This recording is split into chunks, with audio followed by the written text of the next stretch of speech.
Quem nunca encontrou aquela música perfeita para um vídeo ou a imagem ideal para um post, mas aí travou e pensou: será que eu posso usar isso? Pois é, essa dúvida é super comum. Hoje a gente vai desvendar um pouco as regras do direito autoral aqui no Brasil para que todo mundo possa usar obras criativas com mais segurança e, claro, com muita criatividade. Essas são as perguntas de R$ 1 milhão no mundo digital de hoje, né? E a resposta, olha, quase nunca é um simples sim ou não. Ela mora num território bem interessante da lei brasileira, um lugar onde a proteção de quem cria tem que conviver com a necessidade de acesso à cultura. Bem no coração da Lei de Direitos Autorais, existe uma espécie de balança. De um lado, a nossa Constituição Federal garante o direito de quem cria de controlar sua própria obra. Mas, do outro lado, ela também diz que toda propriedade, isso inclui a intelectual, precisa cumprir uma função social. O que isso quer dizer na prática? Quer dizer que a lei está sempre buscando um equilíbrio bem delicado.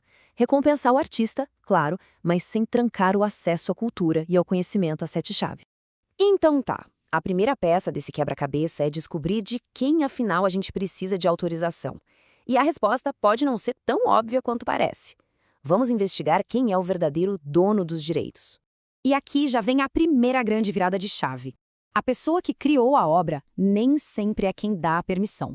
Isso acontece porque os direitos de exploração econômica de uma obra, ou seja, o direito de ganhar dinheiro com ela, podem ser vendidos ou transferidos para outras pessoas ou empresas.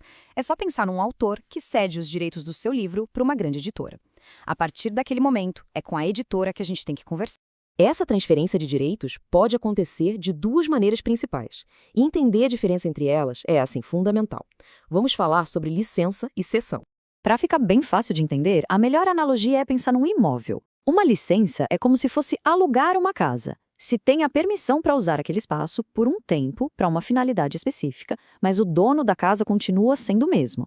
Já a cessão é como vender a casa. A propriedade dos direitos é transferida de forma permanente. O autor deixa de ser o dono. E é por ser um passo tão definitivo que a cessão sempre precisa ser feita por escrito, tudo bem documentado. Vamos pegar um exemplo prático para ilustrar isso. Imagina que o Paulo Coelho concede uma licença para um diretor de teatro adaptar O Alquimista para os palcos. O Paulo Coelho não vendeu os direitos do livro de jeito nenhum. Ele continua sendo o dono. O diretor só recebeu uma permissão específica e bem limitada, a de criar aquela peça de teatro e nada mais. Isso é uma licença em ação. Ok, agora a gente chega na parte que todo mundo estava esperando.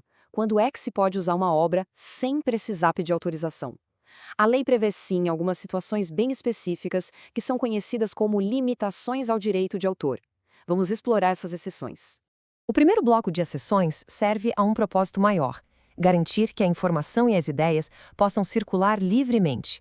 É por isso que um jornalista pode citar uma notícia de outro veículo, desde que dê o crédito, claro. Um pesquisador pode usar um trecho de um livro para fazer uma crítica, e discursos feitos em público podem ser reportados sem problema. A ideia aqui é não deixar que o direito autoral acabe silenciando o debate público. A lei também protege o uso pessoal e a acessibilidade, o que é super importante. Por exemplo, é permitido fazer uma cópia de um pequeno trecho de uma obra para estudo particular, mas tem que ser uma cópia única, para uso próprio e sem nenhum fim lucrativo.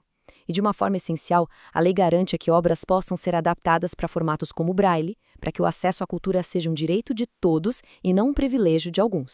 E dentro da sala de aula? Bom, aí as regras são bem específicas.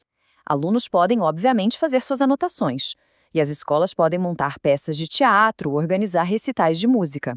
A condição fundamental aqui é que essas atividades tenham um objetivo puramente didático, pedagógico, e não envolvam nenhum tipo de cobrança de ingresso ou lucro. Mas, nem tudo na lei é assim, preto no branco. Agora, a gente vai entrar nas famosas áreas cinzentas, que são aqueles pontos onde a legislação deixa espaço para interpretação e, claro, para muito debate. A gente viu que a lei permite a cópia de pequenos trechos, mas a pergunta que não quer calar é: o que exatamente a lei considera um pequeno trecho? E a resposta é: pois é, a lei não diz. Não existe uma porcentagem mágica, um número de palavras ou de páginas que esteja definido em lei. A interpretação fica por conta do bom senso e do contexto de cada situação. Para tentar criar um norte, algumas instituições, como a USP, por exemplo, criaram suas próprias diretrizes internas, sugerindo que um capítulo de livro seria algo razoável. Mas é importante lembrar, Isso é uma orientação, não uma regra universal que vale para todo mundo. Então, se a lei deixa essa ponta solta, quem é que decide no final das contas? Na prática, essa tarefa acaba caindo nas mãos do poder judiciário.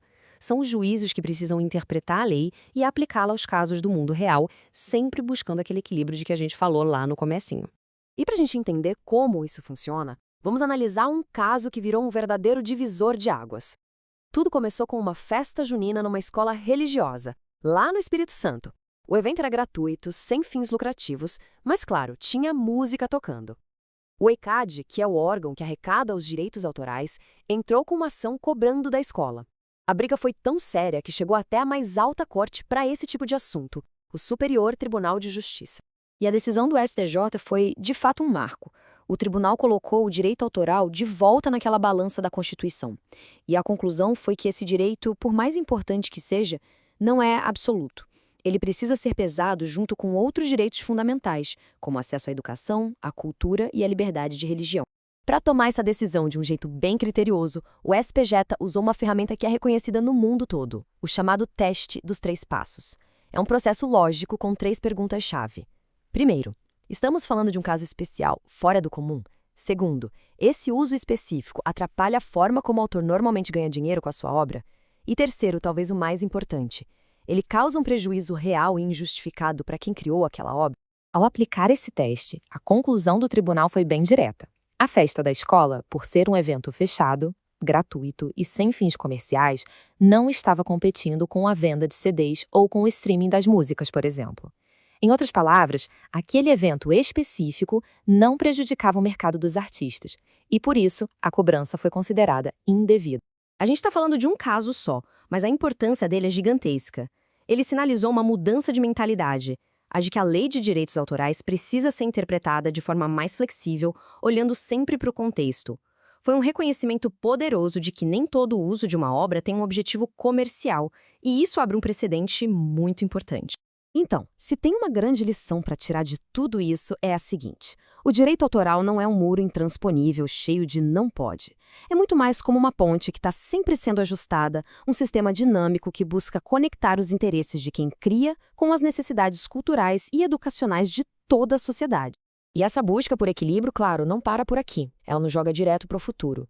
Com tecnologias como a inteligência artificial que consomem e também criam conteúdo numa escala que a gente nunca viu antes, a grande pergunta que fica no ar é como é que essa balança dos direitos autorais vai precisar ser reajustada. Esse é talvez o maior debate da nossa era criativa, e ele está só começando.